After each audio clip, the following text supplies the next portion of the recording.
Hello everyone, welcome to Ruth Straight Talk. I'm Cynthia Ruth. Not every parent is able to send their child to a private school or to even homeschool their children. Most of us have to send our children to public schools. Don't be discouraged though. In this video, I will share with you the 5 top positives of public schools and the 5 top negatives of public schools.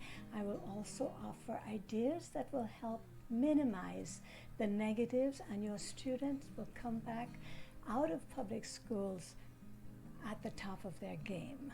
So let's get right to it.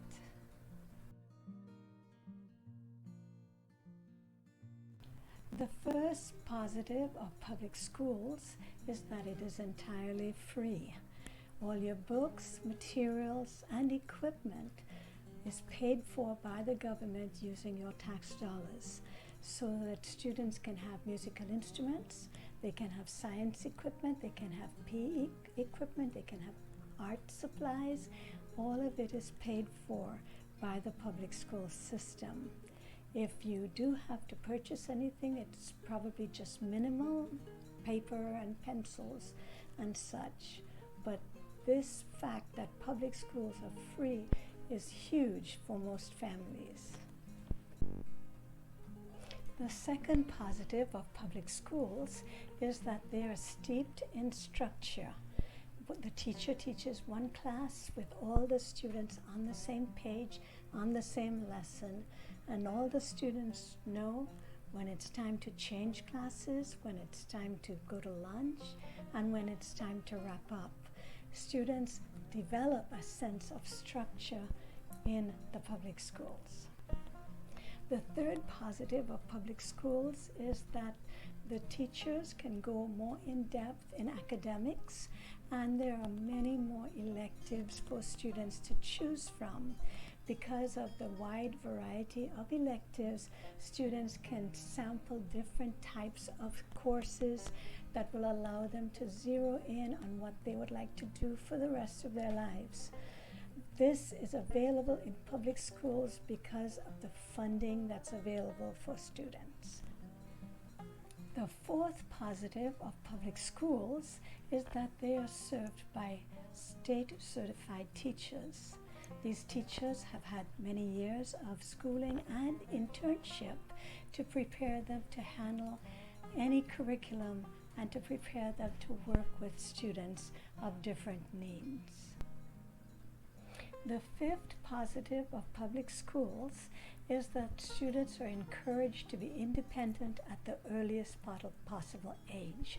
Students are taught the routine, and every student is required to know where they should be and what they should be doing at any time of the day. This is a sense of independence that helps the students to function on their own as early as possible. The first disadvantage of public schools is the loss of flexibility.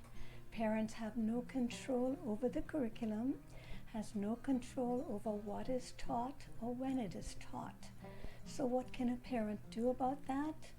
The best way to handle that, to minimize damage to your child if you disagree with the curriculum, is to supplement that child's curriculum. Talk often with them, discuss what was spoken of in the classroom and what moral or religious standards there is at home. The parent still has control over what the child learns at home. The second disadvantage of public schools is that you do not get to choose your child's teacher. Every parent hopes and prays that the teacher of your child would be kind and compassionate and gentle and understanding towards your child. And that is what we expect from our teachers. However, if the child is incompatible with the teacher, it can be a living hell for that student. So what can the parent do about it? The first thing you want to do is make contact with the teacher. Meet him or her in person. Chat with them. Explain the idiosyncrasies of your child and explain that you want to be a part of that child's education. That way there will be a lot more open communication between you and the teacher, and hopefully that will help the teacher to be more understanding towards your child. The third disadvantage of public schools is that the days are very, very long. If your child is riding the school bus, they may have to wake up as early as an hour and a half before school begins, and that's another hour and a half before they get home in the afternoons. This can be a very long and tiring day for students. What you as a parent can do is perhaps arrange for the child to be driven to school either by a parent or a friend or a sibling. That will allow the child at least 2 more hours of sleep, 1 hour in the morning, 1 hour in the afternoon, and your child will be more refreshed and able to cope with all the things that he sees in the day. The fourth disadvantage of public schools is that you're away from your child for most of the day. That can be very difficult because you want to share your child's life, you want to know what's going on with them, and by the time he gets home or she gets home and you get home from work, all of the family is very tired, very worn out, and probably does not want to share and socialize with each other. However, if you want to help your child, it is best, even though you're tired and he or she is tired, the best thing to do is set aside a little bit of time to discuss what happened in the day. What kind of day did they have? How can you help for future? What sort of problems did they encounter? And what were the solutions to those problems? This time of sharing or deprogramming is a very, very important time for you to bond with your student and with your child.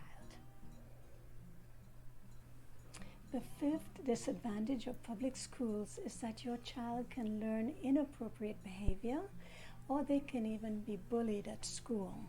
These are critical issues, so you need, as a parent, to talk often with your child.